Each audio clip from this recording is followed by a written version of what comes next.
kahit ipakulong nila si Senator Marcoleta, ay hindi kami titigil sa paghingi ng katarungan para sa mga kababayan natin na ninakawan.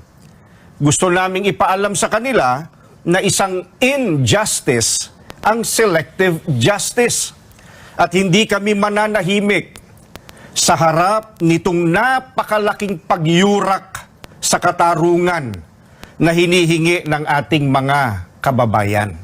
Kahit ano pong mangyari, ilaban po natin ang katwiran. Dahil ang katwiran po ang magpapalaya sa atin, ito ang magbibigay sa atin ng tagumpay bilang mamamayan at bilang isang bansa. Naniniwala po kasi ako na kahit sa anong laban, lalo na po yung laban na para sa interes ng ating bansa, kinakasihan po tayo ng ating Panginoong Diyos. At hindi siya papayag na magtatagumpay ang nagbabaluktot ng katwiran. Kailanman ang kasamaan, mga kababayan, ay hindi po magtatagumpay. Ayon naman po kay INC spokesperson, Brother Edwil Zabala, buo ang suporta ng kanilang kapatiran sa laban ni Senador Rodante Marcoleta. Binigyan din ni Zabala na kaisa ang INC sa mga hakbang ng senador na imbestigahan ang umano'y anomalya sa Flood Control Fund. Kinaweston din niya kung bakit ang naghahanap ng katotohanan ang siyang gustong ipakulong. Panoorin po natin ito. Magandang katanungan po at dala-dala ko nga po ang statement na nais kong basahin ngayon sa mga nanonood sa atin. Narito po ang statement ng Iglesia ni Cristo. Hindi tutol ang Iglesia ni Cristo sa pagpapatupad ng batas, pero tutol kami sa pagbaluktot sa batas, lalo na kung ang layunin ay para pagtakpan ang katiwalian. Gaya ng alam ng marami, si Senator Dante Marcoleta ay nanguna sa pag-iimbestiga sa isa sa pinakamalaking pandarambong na naganap sa ating kasaysayan. Sinimulan niya ito nang siya pa ang chairman ng Blue Ribbon Committee ng Senado. Subalit, pinalitan ang liderato ng kumiting ito. Gayunpaman, itinuloy niya ang paghahanap ng hustisya para sa atin na mga mamamayan. Ang ipinagtataka namin ay kung bakit siya na nagsusulong sa pag-expose ng mga sangkot sa napakalaking pagnanakaw sa Pilipinas ang kakasuhan at ipakukulong sa halip na ang mga na-expose. Ang ikinakaso kay Senator Marcoleta ay plunder na isang non-bailable crime. Sa makatwid, ipakukulong siya at hindi pwedeng magpiyansa hanggang hindi natatapos ang pagliliti sa kanya. Sa madaling salita, ay hindi na niya maitutuloy ang paglalantad o pag-expose sa mga sangkot sa pandarambong na naganap.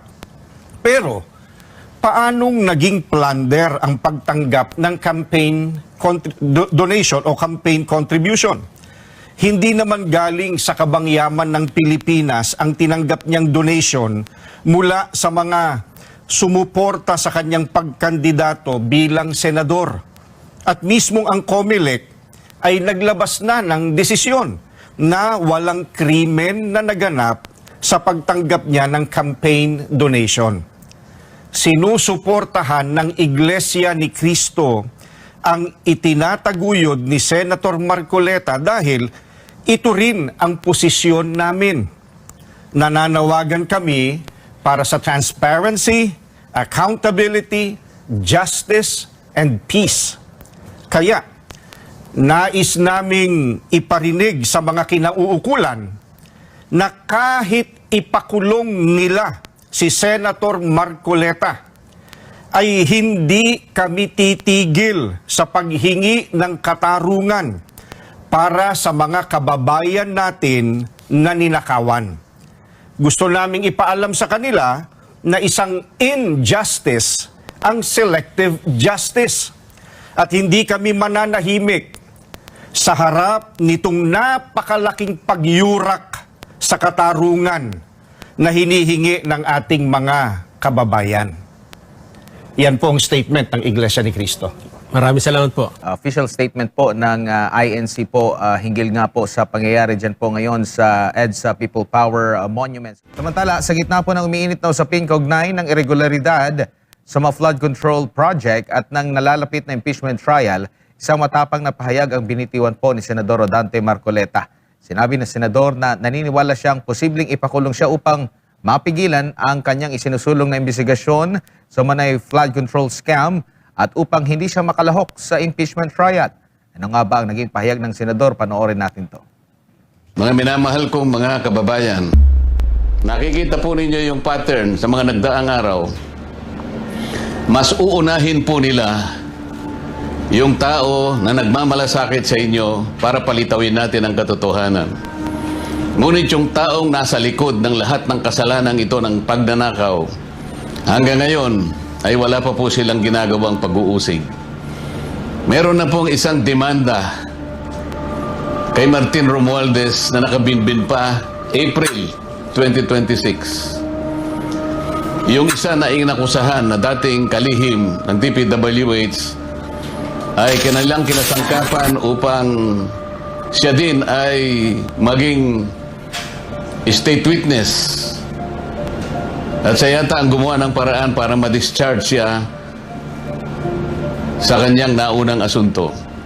So makikita po ninyo, wala na po tayong kakampi.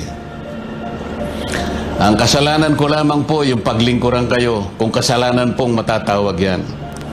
Na humarap sa kanila ng buong tapang para sa ganon ay malaman ninyo ang totoo.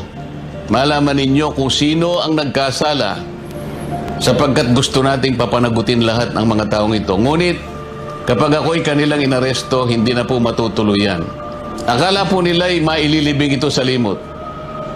Ang isa pa pong inaasahan nila ay hindi na po ako makakasali doon sa impeachment proceedings na nakatakda pong magsimula sa susunod na linggo. Sa mga tweet, 2 ibon sa isang putok, mga kababayan. So talagang maliwanag na planado po ito, mga kababayan, kasi 2 linggo bago nagpahayag ang ating ombudsman, sinabi na rin ni Ping Lacson na tila siyam pa na senador ang makukulong. Parang alam na niya ang mangyayari. Gaya po ng nauna ko nang ipinahayag sa inyo. Alam kong gagawin nila ito. Alam kong aarestuhin nila ako. Alam kong ikukulong nila ako. Ngunit hindi po dahilan yan para tumigil ako sa paglilingkod sa inyo. Kasi po iisa lang ang paraan ko upang paglingkuran ng taong bayan dahil sa pagtitiwalang ibinigay nyo sa akin. Malit na bagay po ang sakripisyo na aking aharapin. Kung ang katumbas po nito ay maipakita natin ang kahalagahan ninyo bilang mamamayan ng ating bansa. Kahit po sa mahirap na kalagayan natin ito, mga kababayan, pinakikiusap ko sa inyong lahat, wag po tayong pumayag na basta-basta na lang nila baluktutin ang katwiran. Alam ko po ang promotor nito ay ang ating ombudsman sapagkat nung kami po ay nagtatalo-talo sa bulwagan ng Senado, isa sa amin ang nagsabi na sometimes we have to bend the law. At sumagot po yung ombudsman nang tinanong siya kung tama ang kanyang sinabi. Alam na po ninyo kung yung sinagot niya. Yes, sir. Huwag po tayong pumayag na gano'n ang mangyari. Kahit ano po ang mangyari, ilaban po natin ang katwiran. Dahil ang katwiran po ang magpapalaya sa atin. Ito ang magbibigay sa atin ng tagumpay bilang mamamayan at bilang isang bansa. Naniniwala po kasi ako na kahit sa anong laban, lalo na po yung laban na para sa interes ng ating bansa, kinakasihan po tayo ng ating Panginoong Diyos. At hindi siya papayag na magtatagumpay ang nagbabaluktot ng katwiran. Kailanman ang kasamaan, mga kababayan, ay hindi po magtatagumpay.